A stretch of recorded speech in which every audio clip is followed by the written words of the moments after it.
नेपाली सेवाको बिहानी पखबाट विनिता दाहालको नमस्कार। आज कार्यक्रममा पहिरोको उच्च जोखिम रहेका ठाउँमा दैनिक जानकारी दिने व्यवस्था, त्यो पर्याप्त नभएको स्थानीय तहको भनाई। पूर्वानुमानको भूगोल चाहिँ केन्द्रित बनाउन सक्यो भने स्थानीय तहलाई खास केन्द्रमा काम गर्नलाई भन्न सजिलो हुन्छ। अनि कोभिड नन कोभिड नियमित स्वास्थ्य सेवाहरूलाई व्यवस्थित गर्ने गरी ठाउँ विशेष अनुसारका फरक फरक निर्णय गर्ने गरी हामी केही समयपछि पुग्छौँ।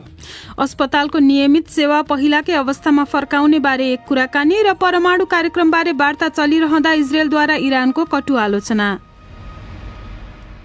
तर सबभन्दा पहिला आजका प्रमुख विश्व समाचार फडिन र दाहालबाट सुन्नुहोस्। फ्रान्समा पहिलो चरणको क्षेत्रीय चुनावमा मारिन लपेनको चरम दक्षिणपन्थी नेसनल र्याली पार्टी अपेक्षा गरे अनुसार सफलता हात पार्न विफल भएको छ। मतदान लगत्तै गरिने एक्जिट पोल भनिने सर्वेक्षणहरूले लगभग 19% मतसहित उनको दल देशव्यापी रूपमा दोस्रो भएको देखाएको छ। त्यो मध्य दक्षिणपन्थी दल रिपब्लिकन पार्टीभन्दा केही पछि हो। नेसनल र्यालीले पहिलोपटक क्षेत्रीय रूपमा जित हासिल गर्ने प्रयास गरिरहेको थियो, तर अब आइतबार हुने दोस्रो चरणमा उसले सङ्घर्ष गर्नुपर्ने देखिन्छ। राष्ट्रपति एमानुएल माक्रोको दलले पनि चुनावमा राम्रो गर्न सकेको छैन। कतिपय क्षेत्रमा उपचुनावमा भाग लिन आवश्यक 10% थ्रेसोल्ड समेत उक्त दलले पार गर्न नसक्ने बताइएको छ। अर्मेनियाका कार्यवाहक प्रधानमन्त्री निकोल पासिन्यानले अजरबैजानसँगको युद्धका कारण उत्पन्न सङ्कट समाधानका लागि समय अगावै गरिएको संसदीय चुनावमा आफू विजयी भएको बताएका छन्। प्रारम्भिक परिणामले उनको सिभिल कन्ट्र्याक्ट पार्टीले पूर्व राष्ट्रपति रोबर्ट कोचेरियानले नेतृत्व गरेको समूहभन्दा महत्त्वपूर्ण अग्रता लिएको देखाएपछि उनको यस्तो भनाइ आएको हो। विपक्षीहरूले भने ती आँकडाको विश्वसनीयतामा प्रश्न उठाएका छन्। नगेर्नो काराबाखको भूगोललाई लिएर अजरबैजानसँग भएको 6 हप्ता लामो लडाईँमा अघिल्लो वर्ष हारे यता अर्मेनियामा राजनीतिक सङ्कट जारी छ। क्यानाडा र मेक्सिकोबाट अत्यावश्यक बाहेकका यात्राका लागि आफ्नो स्थल र समुद्री मार्ग कम्तीमा अर्को 1 महिनाका लागि बन्द हुने संयुक्त राज्य अमेरिकाले जनाएको छ। यी प्रतिबन्ध कोरोना भाइरस महामारीका कारण गएको वर्षको मार्चदेखि लागू गरिएका छन्। सोमबार त्यसको समय सीमा समाप्त हुँदै थियो। क्यानाडाले सीमा नियन्त्रणको आफ्नो व्यवस्थालाई निरन्तरता दिने यसअघि नै बताएको छ। इरानले आपतकालीन रूपमा उसको एकमात्र परमाणु ऊर्जा केन्द्र बन्द गरेको छ। एउटा ऊर्जा कम्पनीका अधिकारीले सरकारी टेलिभिजनसँग कुरा गर्दै प्राविधिक सुधार अन्तर्गत उक्त कदम चालिएको बताए। उनले बुसिहर केन्द्र सञ्चालनमा आउन कैयौं दिन लाग्ने उल्लेख गरे। विश्लेषकहरूले गर्मीयाममा ऊर्जाको खपत उच्च हुने भए पनि किन उक्त केन्द्र बन्द गरियो भनेर प्रश्न गरिरहेका छन्। क्युबाले आफूले विकास गरेको कोरोना भाइरस विरुद्धको खोपको 2 मात्रा लिँदा त्यसले 60% भन्दा बढी सुरक्षा दिने आफ्नो परीक्षणले देखाएको जनाएको छ। सरकारी इन्स्टिच्युटले अहिले सिफारिस गरिएको सेभिराना डोज खोपको 3वटा मात्रा लगाउँदा प्रभावकारिता अझ बढ्ने आफूहरूले अपेक्षा गरेको जनाएको छ। विदेशबाट खोप भित्र्याउनुभन्दा त्यहाँको कम्युनिस्ट सरकारले देशभित्र विकास गरिएका 2वटा खोप प्रयोग गर्दै खोप अभियान सञ्चालन गरिरहेको छ। राष्ट्रपति मिगेल डियाज केनेलले खोपको परीक्षणले विश्वव्यापी गुणस्तरको नतिजा दिएको बताए। लामो समयदेखि क्युबा खोपको उत्पादक रहेको छ र न्युजिल्यान्डका भरात्तोलक लाउरेल हबर्ड ओलिम्पिकमा सहभागी हुने पहिलो समलिङ्गी खेलाडी बन्न लागेका छन्। न्युजिल्यान्डको ओलम्पिक कमिटीले उनलाई टोकियो ओलम्पिक अन्तर्गतको महिला टोलीमा छानेको हो। यो BBC नेपाली सेवा हो।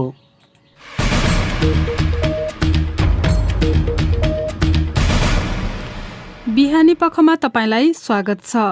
बर्खाका बेला गण्डकी, बागमती र कर्णाली प्रदेशका धेरैजसो पहाडी जिल्लाहरू पहिरोको उच्च जोखिममा रहेको विपद जोखिम न्यूनीकरण तथा व्यवस्थापन प्राधिकरणले जनाएको छ। विभिन्न अध्ययनका आधारमा उच्च जोखिम रहेका जिल्लाहरूमा सावधानी अपनाउन भनिएको र 9वटा जिल्लाका 36वटा स्थानीय तहमा बर्खा र जोखिमको दैनिक जानकारी समेत दिने व्यवस्था मिलाइएको बताइएको छ। स्थानीय तहका पदाधिकारीहरूले उक्त जानकारीका आधारमा आफूहरूले काम गरिरहेको र अझै विस्तृत अध्ययन गर्न सकिए सहज हुने बताएका छन्। सुनौ नेत्रकेशीको यो रिपोर्ट। यस वर्ष असार महिनाको सुरुमै वर्षाका कारण विभिन्न भागमा पहिरो गएका विवरणहरू सार्वजनिक भएका छन्। वैशाख महिना यता आइतबारसम्म पहिरोमा परेर 8 जनाले ज्यान गुमाएका छन् भने 12 जना घाइते भएका छन्। 2072 सालमा गएको भूकम्पपछि विभिन्न क्षेत्रको सहायतामा सरकारले पहिरो जोखिमको अध्ययन सुरु गरेको थियो। उक्त अध्ययनका आधारमा पहिरोको उच्च, मध्यम र सामान्य जोखिम क्षेत्र निर्धारण गरिएको विपद जोखिम न्यूनीकरण तथा व्यवस्थापन प्राधिकरणले जनाएको छ। अध्ययनले पहिचान गरेका जोखिम क्षेत्र कुन कुन हुन् त? प्राधिकरणका प्राविधिक उपसचिव राजेन्द्र शर्मा। गण्डकी प्रदेशका कर्णालीका पहाडी जिल्लाहरू र बागमतीका केही जिल्लाहरूमा चाहिँ अलिक बढी नै खतरा देखिन्छ भने सिन्धुपाल्चोक जिल्ला, गोर्खा जिल्ला, धादिङमा पनि नुवाकोट पनि देखिन्छ। रसुवा खतरामा देखिएको छ। ताप्लेजुङतिर, स्याङ्जा, पश्चिमतिर दैले, कालीकोट, रुकुम अलिकति बढी खतरा देखिन्छ। यस्तो जोखिम क्षेत्रका बारेमा प्रदेश स्तरमा छलफल गरिसकेको बताइएको छ। त्यस्तै जोखिम भएका स्थानीय तहसम्म पनि छलफल गरिएको र वर्षाको पूर्वानुमानको दैनिक जानकारी ती स्थानीय तहसम्म पठाउने व्यवस्था गरिएको उपसचिव शर्माले बताए। जल तथा मौसम विज्ञान विभागसँग मिलेर प्रत्येक दिन पालिकाहरूलाई सूचना सम्प्रेषण गर्ने, तपाईहरु सचेत हुनुहोस् भन्ने खालको चाहिँ हामीले यसपालिदेखि सुरुवात गरे। यस्तो अध्ययनले विपदबाट हुने जोखिम न्यूनीकरण गर्न र पूर्व तयारी गर्न केही सहज भए पनि अझै विस्तृत अध्ययन गर्न आवश्यक रहेको स्थानीय तहका पदाधिकारीहरूले जनाएका छन्। गाउँपालिका महासङ्घका अध्यक्ष होमनारायण श्रेष्ठ। पूर्वानुमानको भूगोलकै केन्द्रित बनाउन सक्यो भने स्थानीय तहहरूलाई आफ्नो खास केन्द्रमा काम गर्नलाई, त्यहाँ जनतालाई अलि वरपर सारेर बस्नलाई भन्न सजिलो हुन्छ। यस वर्ष औसतभन्दा बढी वर्षा हुने पूर्वानुमान गरिएको छ।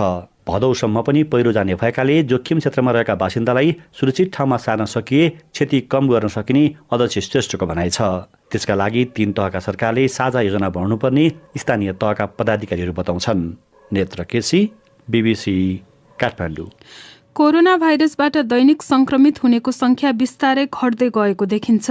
त्यसैलाई आधार बनाएर जिल्ला प्रशासनहरूले निषेधाज्ञालाई केही खुकुलो बनाउँदै लगेका छन्। सुरुवाती दिनमा संक्रमितको चाप रहेका अस्पतालहरूले पनि अहिले संक्रमितको उपचारका लागि छुट्याइएका बेड पनि खाली हुँदै गएको बताएका छन्। कोरोना भाइरसको संक्रमणका कारण लामो समयसम्म अन्य बिरामीहरूले अस्पतालहरूबाट पाउनुपर्ने नियमित सेवा भने अहिलेसम्म प्रभावित नै छ। यसै सन्दर्भमा हामीले स्वास्थ्य मन्त्रालयका सहप्रवक्ता डाक्टर समीर कुमार अधिकारीलाई सम्पर्क गरी अन्य रोगका बिरामीहरूलाई अस्पतालबाट दिइने नियमित सेवा पूर्ववत अवस्थामा लैजाने बारे के भइरहेको छ भनेर सोधेका छौं। हामी निषेधाज्ञाको अवस्थाबाट एकदमै कुशल अवस्थामा आइसकेका पनि छैनौँ र यस्तो अवस्थामा पूर्वाधार जति कोभिडका लागि हामीले छुट्याएका छौँ, चटक्कै बन्द गर्ने अवस्था भइहाल्यो भने बन्द नगरे पनि अरू सेवाहरू जुन थिए त्यो सेवालाई बिस्तारै खुल्ले कि भन्ने बारेमा केही छलफल भएको छ यहाँको मन्त्रालयमा? तथ्याङ्कहरूलाई विश्लेषण गरेर नयाँ निर्णय लिनुपर्छ भन्ने सन्दर्भमा हामी अहिले निष्कर्षमा नपुगिसके पनि छलफलका क्रमहरूमा चाहिँ हामी अगाडि जानुपर्छ। अब अलिकति परिवर्तित सँगसँगै परिवर्तित भएर अगाडि बढ्नुपर्छ भन्नेमा छौँ। हामीसँग कोभिड-19 को महामारी सँगसँगै मनसुनको कारणले, अहिलेको बाढी पहिरो डुबानका कारणले जनस्वास्थ्यका अरू थप समस्याहरू पनि सिर्जना भइरहेको हिसाबले यी सिर्जित नयाँ समस्याहरू, भोगिरहेको कोभिड-19 का समस्याहरू हामीले अन्तर्राष्ट्रिय रूपमा, राष्ट्रिय रूपमा परिलक्षित गरेका जनस्वास्थ्यका विभिन्न सूचकाङ्कहरूलाई परिपूर्ति गर्ने खालका जनस्वास्थ्यका सेवाहरूलाई सुचारू गर्ने सन्दर्भमा नयाँ ढङ्गले सोच्ने, छलफल गर्ने, निर्णय लिनुपर्छ भन्ने कुराहरू चाहिँ भइरहेको छ। तर कुनै पनि नयाँ निष्कर्षमा हामी पुगिसकेका छैनौँ। भनेको चाहिँ अब बिस्तारै निषेधाज्ञाहरू अलिक केही खुकुला हुँदैछन्। त्यो खुकुलो हुँदाखेरि फेरि जोखिम आउने हो कि र फेरि त्यो अवस्थामा हुने हो कि भन्ने चाहिँ लाग्या हो मन्त्रालयले? हामीले छिमेकी मुलुकको संक्रमणलाई पनि विश्लेषण गर्नुपर्ने हुन्छ, हामीले देशभित्रको संक्रमणलाई पनि विश्लेषण गर्नुपर्ने हुन्छ र दुईटै कुराहरूलाई हेरेर हामी एउटा निर्णयमा पुग्नुपर्ने हुन्छ। मन्त्रालयले जोखिमलाई अहिले पनि उच्च अवस्थामै राखेर सावधानी लिइरहेको अवस्था र हामीले कोभिडलाई चटक्कै छोडेर नयाँ रूपमा पहिला कोभिड हुनुभन्दा अगाडिकै अवस्थामा गइहाल्ने अवस्था चाहिँ छैन भन्ने मन्त्रालयको अहिलेसम्मको ठम्याइ छ र अवस्था नयाँ सिर्जना भएका सबै अवस्थाहरूलाई विश्लेषण गरेर सबैका विषयमा सचेत रहेर निर्णय लिनुपर्छ भन्नेमा छौँ। हामी कोभिडका लागि केन्द्रित भएर सेवाहरू गरिरहँदा अरू नियमित स्वास्थ्य सेवाहरू चाहिँ प्रभावित नहुन्, त्यो स्वास्थ्य सेवाहरूतिर सेवा प्रवाह गर्नेतिर चाहिँ हाम्रा स्रोत साधनहरू बढीभन्दा बढी प्रयोग गर्दै अगाडि बढ्दै जानुपर्छ भन्ने किसिमको अनौपचारिक छलफलहरूका निष्कर्षमा हामी पुग्दै गएका छौँ। औपचारिक निर्णयहरू भएर सम्बन्धितहरूमा निर्देशन दिने क्रमहरू चाहिँ बाँकी रहेको अवस्था हो। भने अब एक सातासम्म चाहिँ यो संक्रमणको दर यही ढङ्गले घट्दै जान थाल्यो भने चाहिँ अरू सेवाहरू चाहिँ नियमित हुन सक्छन्। संक्रमणको अवस्था एकै गरी सुधार हुँदै गयो र हामी अलिकति खुकुलो हुँदै जाँदाखेरि पनि ठाउँ विशेष अनुसारको हाम्रा संक्रमणका अवस्थाहरूमा निकै ठुलो परिवर्तनहरू आएनन् भने ती ठाउँ विशेष अनुसारका विशेष निर्णयहरू गरेर कोभिड नन कोभिड र अरू नियमित स्वास्थ्य सेवाहरूलाई व्यवस्थित गर्ने गरी फरक फरक ठाउँ विशेष अनुसारका फरक फरक निर्णय गर्ने गरी हामी केही समयपछि पुग्छौँ। उनी थिए स्वास्थ्य मन्त्रालयका सहप्रवक्ता डाक्टर समीर कुमार अधिकारी, साथी नेत्र केसीसँग कुरा गर्दै। अब एउटा देश बाहिरको खबर। इजरायलका प्रधानमन्त्रीले संयुक्त राज्य अमेरिका र उसका साझेदारहरूलाई इरानको खतराबाट सचेत हुन आह्वान गरेका छन्। इरानको परमाणु कार्यक्रमलाई सीमित तुल्याउन वार्ताहरू चलिरहँदा नाफ्ताली बेनेटले इरान क्रूर रूपमा झुन्ड्याएर मृत्युदण्ड दिने सत्ता भएको बताएका हुन्।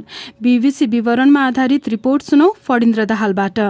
गएको अप्रिल यता संयुक्त राज्य अमेरिका, युके, फ्रान्स, चीन, रुस र जर्मनीले इरानसँग परमाणु अस्त्र सम्झौतालाई पुनः सक्रिय बनाउने वार्ता गरिरहेका छन्। परमाणु सम्झौता भएपछि इरानले प्रतिबन्धहरू खुकुलो पारिएका जवाफमा आफ्ना परमाणु गतिविधिलाई केही सीमित तुल्याएको थियो। तर अमेरिका एकपक्षीय रूपमा सम्झौताबाट अलग भएपछि इरानले उक्त सम्झौतालाई उल्लङ्घन गरिरहेको छ। आइतबार भियनामा अमेरिका र इरान बीचको अप्रत्यक्ष वार्ताका लागि प्रतिनिधिहरू भेला भएका थिए, तर उनीहरू त्यो स्थगित गरेर आफ्ना राजधानी फर्किएका छन्। इजरायलले इरानलाई एउटा प्रमुख खतराका रूपमा लिने गर्छ र उसले बारम्बार इरानले परमाणु अस्त्र विकास गर्न चाहेको अडान लिँदै आएको छ। प्रधानमन्त्री बेनेटले आफ्नो मन्त्रीमण्डलका सदस्यहरूलाई यो विश्व शक्तिहरूका लागि बिउजने अन्तिम मौका भएको र उनीहरूले आफूहरूले कोसँग काम गरिरहेका छौँ भन्ने बुझ्नुपर्ने बताए। हालै इरान र इजरायल बीच तनावहरू बढेका छन्। अघिल्लो वर्ष आफ्ना एकजना प्रमुख परमाणु वैज्ञानिकको हत्या र अप्रिलमा आफ्नो युरेनियम प्रशोधन केन्द्रमा भएको हमलामा इजरायल जिम्मेवार रहेको इरानले आरोप लगाएको छ। इरानले देशका अति पुरातनवादी विचार राख्ने सर्वोच्च न्यायाधीश इब्राहिम राइसीलाई नयाँ राष्ट्रपतिका रूपमा शुक्रबार चुनेको थियो। अगस्टमा जिम्मेवारी सम्हाल्ने उनीमाथि अमेरिकी प्रतिबन्ध छ र राजनीतिक बन्दीहरूलाई विगतमा मृत्युदण्ड दिइएको आरोप उनीमाथि छ। बिहानी पखको अन्तिम विषय। कोरोना भाइरस महामारीको पहिलो लहरबाट राम्ररी बग्रिन नपाउँदै देशभरका होटल व्यवसायीहरू दोस्रो लहरको महामारीमा फेरि थला परे। त्यस्तै अप्ठ्यारोमा पर्यटकीय क्षेत्र चितवनका होटलहरू पनि परेको व्यवसायीहरूले बताएका छन्, भन्छन् नारायणगढबाट ईश्वर जोशी आफ्नो यो रिपोर्टमा। कोरोना भाइरसका कारण बन्दाबन्दीले गर्दा होटल व्यवसायबाट पलायन हुने अवस्था आएको व्यवसायीहरूले बताएका छन्। लामो समय होटल बन्द हुँदा अब के गर्ने भन्ने सोचमा होटल व्यवसायीहरू रहेको सौराका होटल व्यवसायी महेश खनालले बताए। प्रत्यक्ष रूपमा ठ्याक्कै दैलो अगाडि नै समस्या आइसकेको छ। अब धेरै होटलहरू बन्द भइरहेका छन्, धेरै होटलहरू बिक्री गर्ने कुरा आइरहेको छ, कतिपय बिक्री पनि भइसकेका छन्। यति ठुलो समस्या आइपर्दा समेत सरकारबाट होटल व्यवसायीहरूलाई सहयोगको कुनै पहल नभएको उनले बताए। लामो समयदेखि होटलहरू बन्द हुँदा बैंकको ऋण कसरी तिर्ने भन्ने चिन्तामा व्यवसायीहरू रहेको क्षेत्रीय होटल सङ्घ चितवनका अध्यक्ष दीपक भट्टराईले बताए। सौराका लगभग 99 कि 100% होटलै हामी चाहिँ बैंकको लोनबाट चलेका छौँ भनेदेखि अब अहिले 1 वर्ष ठ्याक्कै बन्द हुँदाखेरि हामीले त्यो पैसा तिर्न सकेनौँ, बैंकका ब्याजहरू तिर्न सकेका छैनौँ। किन भन्दाखेरि हामीले होटल बन्द गरेर चाहिँ अब करोडौँ रुपियाँको चाहिँ ब्याज लोन तिर्न त हामीलाई मुस्किलै हुन्छ। कोरोना भाइरसका कारण पटक पटक होटलहरू बन्द हुँदा भाडामा लिएर होटल सञ्चालन गर्दै आएकाहरू त होटल व्यवसायबाट विस्थापित भएको र केहीले बिक्री गरेका छन् भने केही बिक्री हुने क्रममा रहेको उनले बताए। होटल व्यवसायीहरूलाई होटल बन्दको पीडा त छँदैछ। हात्ती भएका होटल व्यवसायीहरूलाई हात्ती पाल्न समेत समस्या भएको छ। चितवनमा करिब 250वटा पर्यटकीय होटलहरू रहेका छन्। ईश्वर जोशी, बीबीसी, नारायणगढ। हवस् त, यसका साथै बीबीसी नेपाली सेवाको बिहानी पख यहीँ सकिन्छ। बेलुकी पाउने 9 बजे साँझ पख लिएर हामी फेरि उपस्थित हुनेछौँ। त्यस बेलासम्मका लागि हामी सबैलाई बिदा दिनुहोस्। नमस्कार।